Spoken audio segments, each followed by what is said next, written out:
Man, the Warriors are terrifying. This team continues to find ways to win. And honestly, they're going to be a tough team to beat. I don't know who's coming out of the East, but when you match up with this team in the finals, you're going to have a tough time because the Warriors are an imposing team. Tonight, they came out here and imposed their will on the Dallas Mavericks, and they've taken a 3-0 lead in this series. They're basically going to the finals. Dallas is not pulling a 3-0 comeback. It's not happening. The Warriors are a terrifying team. In Game 2, they were down 19, did not panic at all, pulled off the comeback, and won that game. Tonight, despite the fact that there were moments where the Mavericks were leading, at no point did it feel like the Warriors were going to lose this game. At no point did anybody sit back and say, you know what, the Warriors might lose tonight. No. The way this team plays basketball, the snipers they have, the way they play from an offensive perspective, from the shooting to the passing ability to the defensive ability they display, this team is a terrifying monster to deal with. Because when you've got to focus in on Steph and you've got to focus in on Klay, it's already a difficult process. Stopping Steph and stopping Klay is very, very tough. But when you add a Jordan Poole to that factor, that makes it even tougher because that's another shooter you have to focus on. Another shooter you got to deal with. Another guy that can play on and off the ball. So you got to worry about him. So you're getting that offensively. And then you look at this team defensively. You look at the two guys right now that are pioneering the defense in Draymond Green and Andrew Wiggins. These two are playing fantastic defense, and they are basically going to town on Luka, especially Wiggins. Wiggins is doing everything in his power to shut down Luka, and when Luka is matched up against Wiggins, he's forced to pass the ball. Wiggins has been so tough defensively, and I'm so proud of how Wiggins has played. This has been the best play of his career. I don't give a damn what he did in Minnesota. The way he's playing right now, he's playing meaningful basketball right now in the postseason, and he's putting up great numbers. Tonight was probably the best performance of his career, in my opinion, because you're in the conference finals, and the way he was able to impose his will, 27 points from Andrew Wiggins tonight, and the defense he played on Luka was something fantastic. This Warriors team is terrifying, man. They're terrifying. With the way Andrew Wiggins is playing, with the input you're getting from Jordan Poole, with the way Steph has been playing in the conference finals, man, they are terrifying. Now, Steph hasn't had the most impressive postseason run, but in the conference finals, he's been great.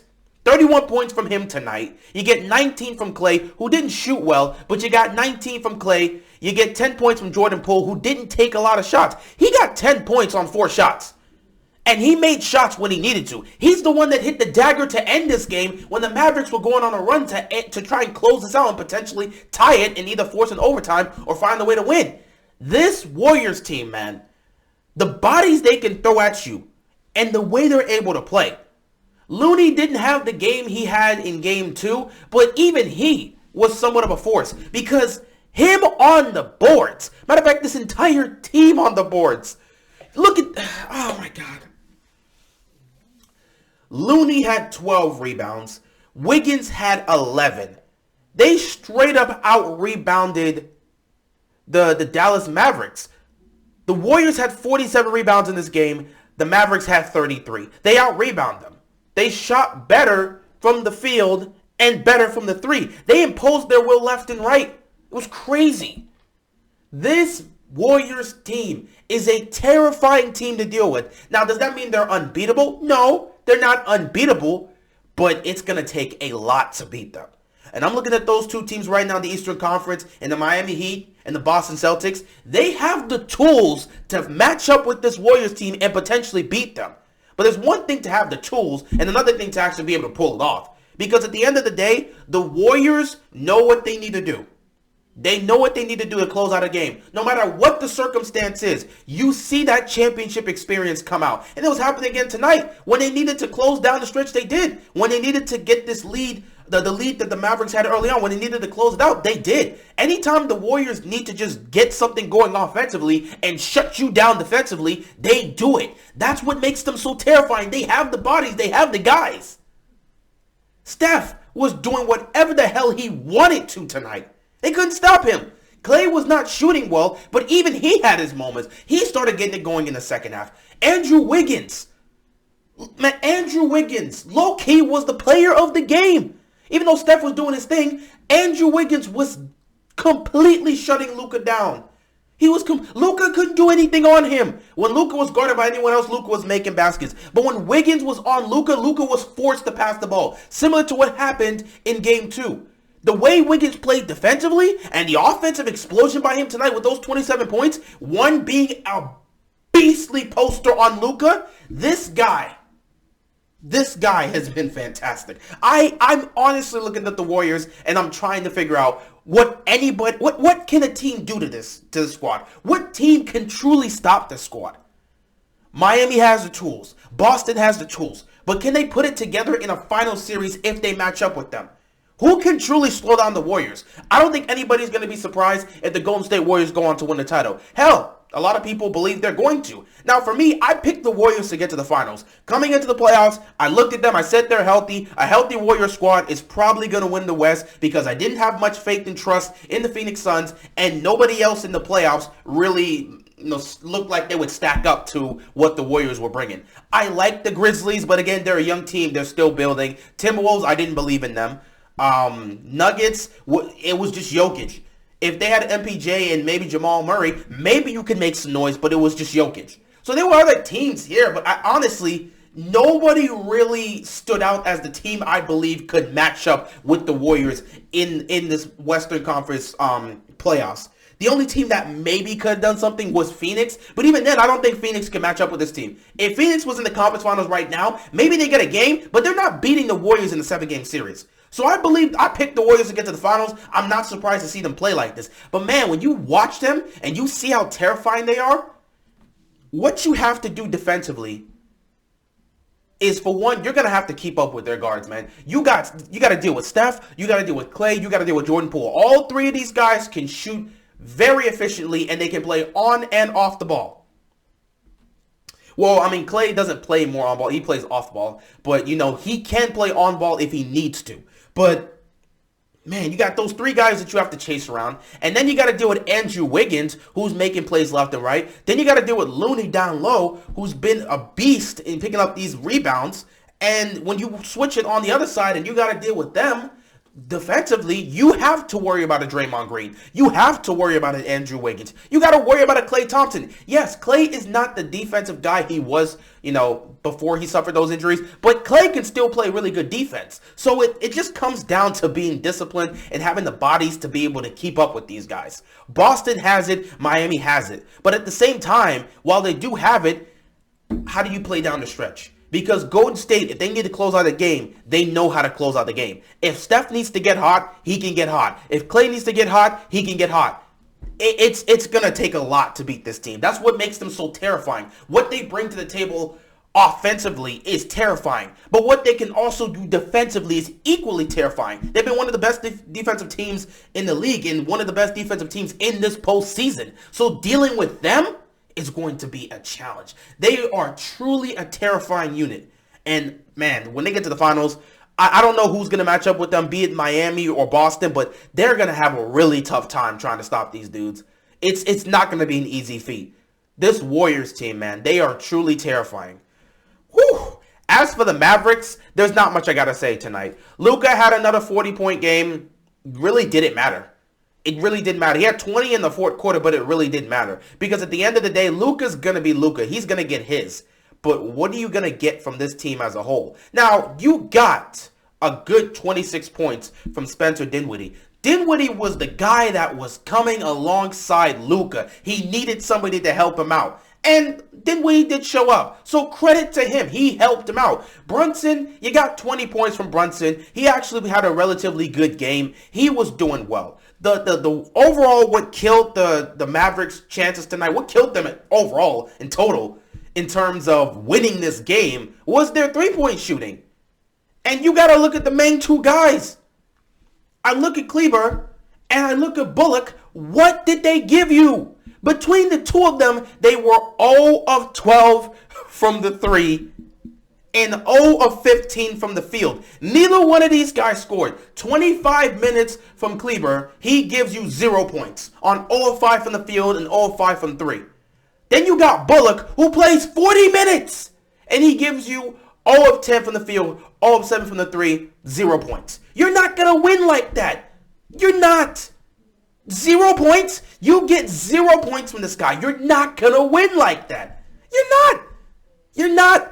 I really sit back and look at these two and say, they're the reason y'all lost. If I'm going to look at two players and say these are the main two catalysts that cost y'all this game, I'm looking at Bullock and I'm looking at Kleber. They did nothing for you offensively. Nothing. They couldn't hit a shot.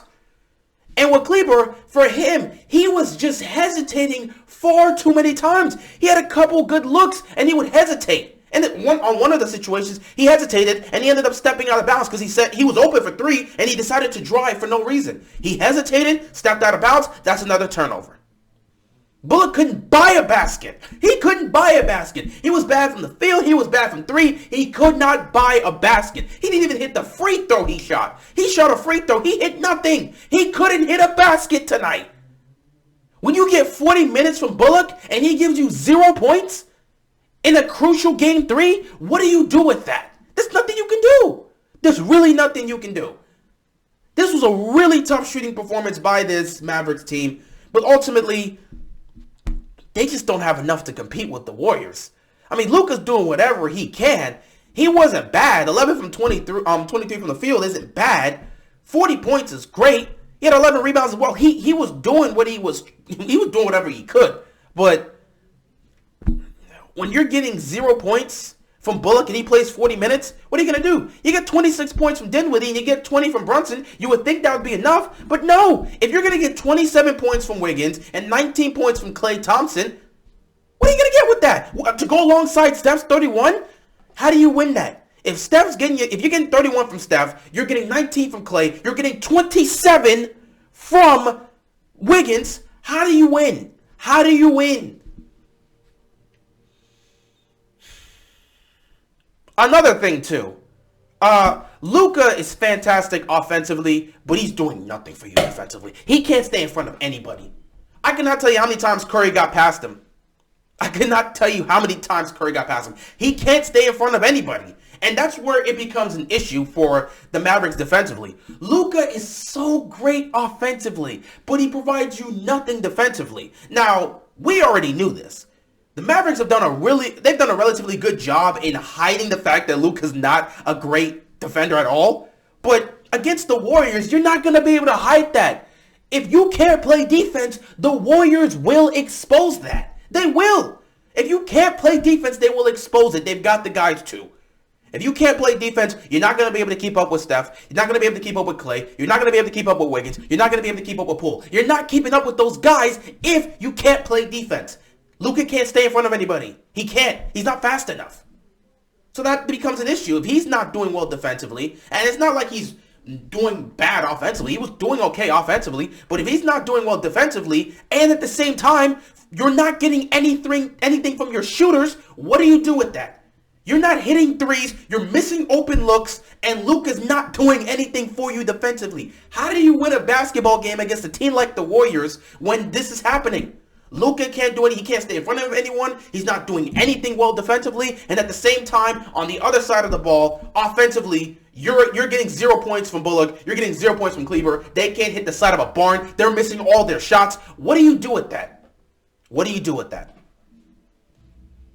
The Mavericks are done. The Mavericks are cooked. It's over. It's a wrap. It's done. That's tough, man. They really choked that game 2 away. It could have been a 2-1 series and they would have still had a chance. But being down 3-0 now, it's over. They could win a game 4 to save face, but they're not coming back in this series.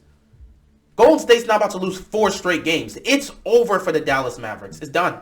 It's done. But yeah, congrats to the Warriors. Another great game from them. You're 1 win away from the NBA Finals.